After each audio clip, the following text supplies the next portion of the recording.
حضور صلی اللہ علیہ وسلم کی عمر جب 35 سال ہوئی تو مکہ میں زبردست سیلاب آیا تو کعبے کی دیواروں میں دراڑیں پڑ گئی۔ اب اس کی مرمت کے لیے دیواروں کو جب گرایا تو ایک دیوار میں ایک خط ملا جو سریانی زبان میں تھا۔ ایک یہودی کو پکڑ کر لایا گیا جو یہ زبان پڑھ سکتا تھا۔ خط میں جو لکھا تھا پورے مکہ کے ہوش اڑ گئے یہ سن کر۔ بسم اللہ الرحمن الرحیم۔ آپ صلی اللہ علیہ وسلم کی عمر 35 سال ہوئی تو مکہ میں زبردست سیلاب آیا۔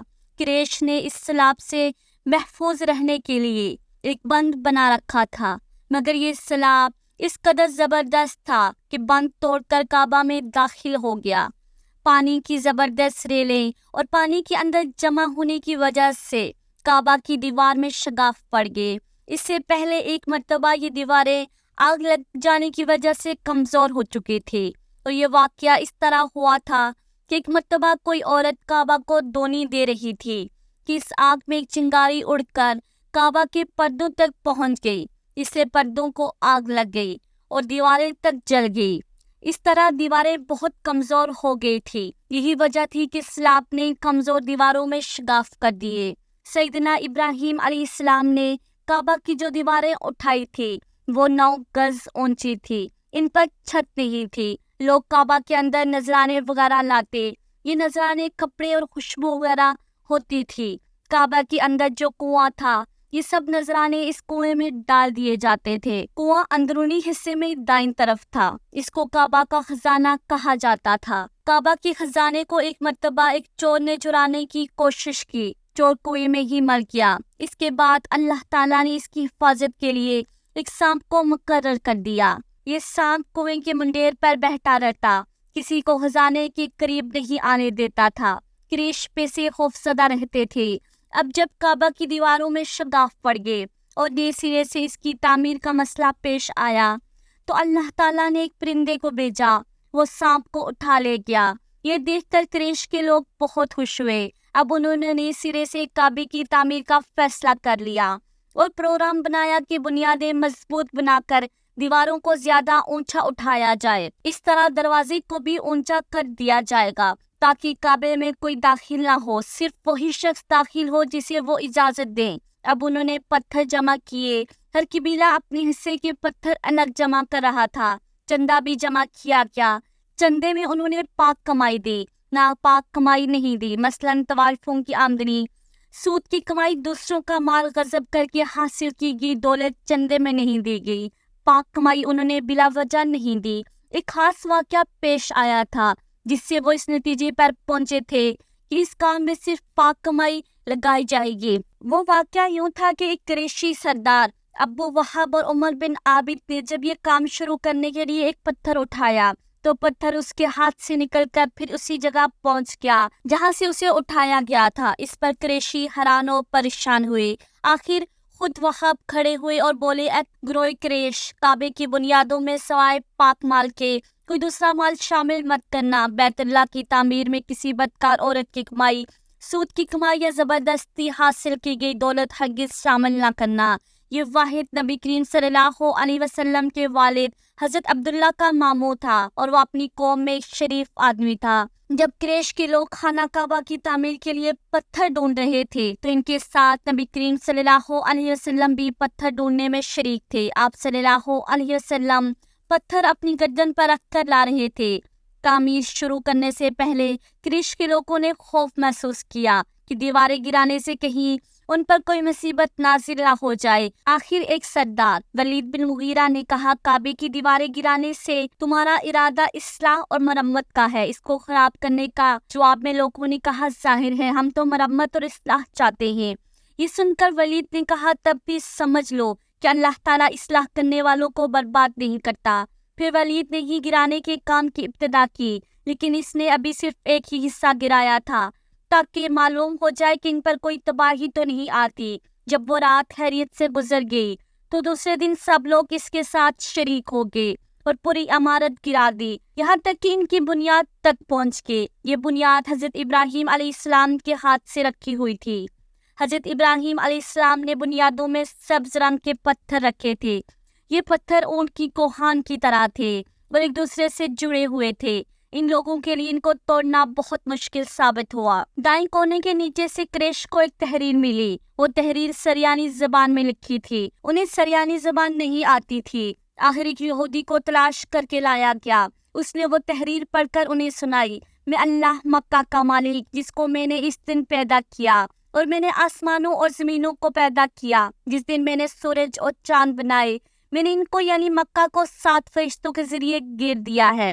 اس کی عظمت اس وقت تک ختم نہیں ہوگی جب تک اس کی دونوں طرف پہاڑ موجود ہیں، اور ان پہاڑوں کے سردار، ایک تو ابو قبیس پہاڑ جو کہ صفا پہاڑی کے سامنے ہے، اور دوسرا کہکان پہاڑ جو مکہ کے قریب ہے جس کا رخ ابو القبیس پہاڑ کی طرف ہے۔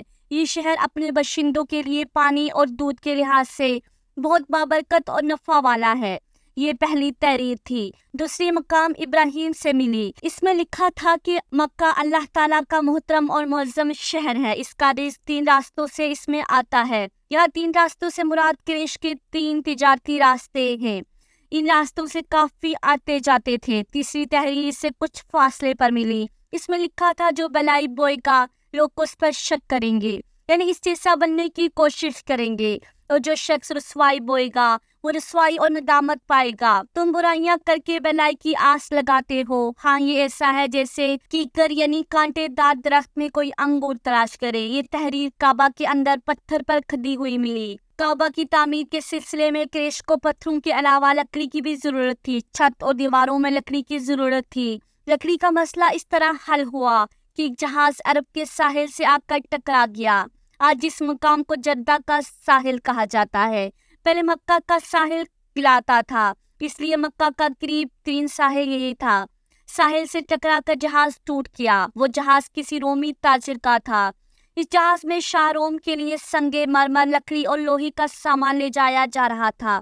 قریش کو اس جہاز کے بارے میں پتہ چلا۔ یہ لوگ وہاں پہنچے اور ان لوگوں سے لکڑی خرید لی۔ اس طرح چھت کی تعمیر میں اس لکڑی کو استعمال کیا گیا۔ آخر خانہ کعبہ کی تعمیر کا کام حجرہ اسود تک پہنچ گیا۔ اب یہاں ایک نیا مسئلہ پیدا ہو گیا۔ سوال یہ پیدا ہوا حجرہ اسود کو کون اٹھا کر اس جگہ رکھے گا؟ ہر قبیلہ یہ فضیلت خود حاصل کرنا چاہتا تھا۔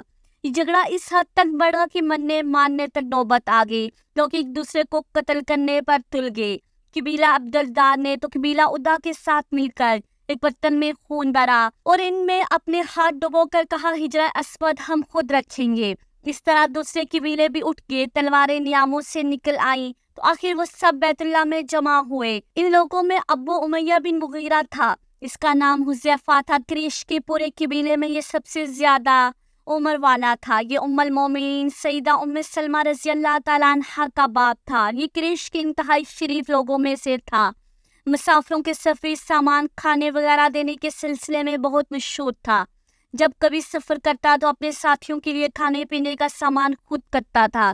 اس وقت اس شدید جھگڑے کو ختم کرنے کے لیے اس نے ایک حل پیش کیا۔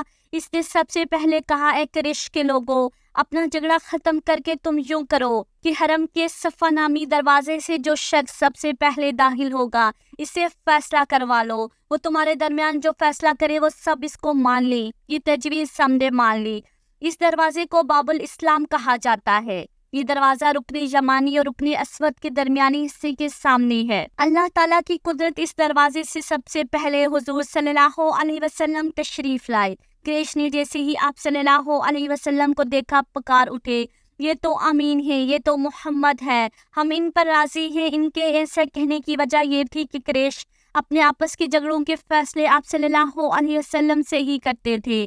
آپ صلی اللہ علیہ وسلم کسی کی بیجا حمایت نہیں کرتے تھے، نہ بلا وجہ کسی کی مخالفت کرتے تھے۔ پھر ان لوگوں نے اپنے جھگڑوں کی تفصیل آپ صلی اللہ علیہ وسلم کو سنائی۔ ساری تفصیل سن کر آپ صلی اللہ علیہ وسلم نے فرمایا ایک چادر لے آؤ۔